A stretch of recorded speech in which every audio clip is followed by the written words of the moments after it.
nasa pedestrian lane na, tila nakikipagpatintero pa rin daw kay kamatayan ng ilang tumatawid dahil sa mga pasaway na motorista. Ayon po sa MMDA, pwede pala itong ireklamo.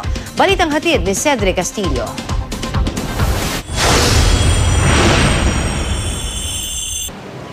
Para bang ngiping sungki na nakausli sa mga linyang mapuputi. Kulay pula pa man din ang kotseng ito. Sa isang tingin lang, alam nang may hindi tamang nangyayari. Kaya naman ang lumapit sa kotse ang lalaking ito.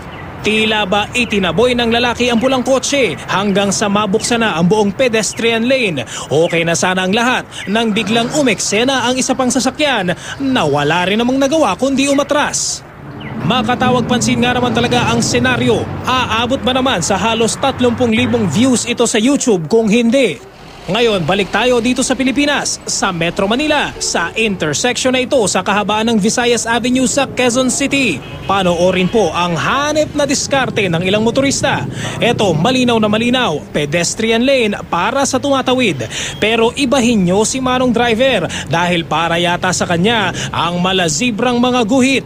Terminal ng jeep. Pero alam niyo sir na bawal mag-park. Daanan ng tao yan. Daanan ng tao. Pero ba't po kayo dito sir? Nakindala ko pasahero. Nihintay ko lang pasahero. Maya-maya lang, eto pa ang isa. At isa pa ulit. Huwag sana kayong mapatambling dahil ito ang kanilang mga palusot. Nagtapakan ba? Dito? Kasi dito yung tao dumadaan para diretso din sa pinto. Pag wala pasahero, bawal. Pagka may pasahero, Pwede na. pwede na. Loloko nyo naman ako eh. Pero alam nyo bawal sa pedestrian lane. Bawal.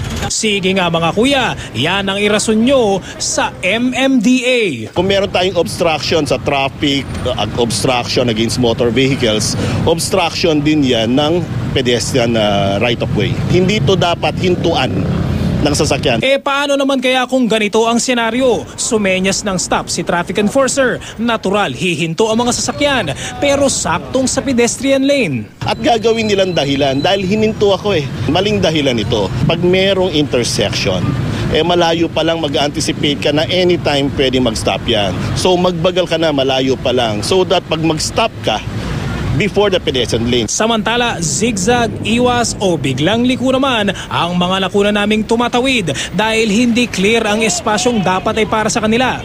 Sa gitna ng mga nakahambalang ng mga sasakyan, ang lalaking ito nakahanap ng puwang para makatawid pero wala pa yatang 2 metro ang lapad ng natirang lane para sa kanya. Enough ba yan para sa pedestrian? Hindi pwede.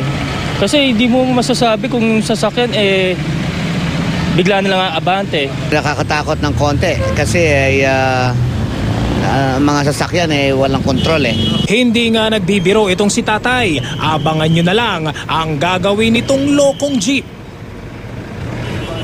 Paalala ng MMDA, pwedeng ireklamo ang mga ganitong pasaway na motorista. Pero babala naman sa mga pedestrian na napapaisip na gayahin ang nasa YouTube video na ito. Hindi ko ina-advise na gawin nila yung magbara ng pedestrian lane para lang di makadaan mga sasakyan dahil kayo rin mismo ay nag-obstruct ng traffic. Cedric Castillo, GMA News.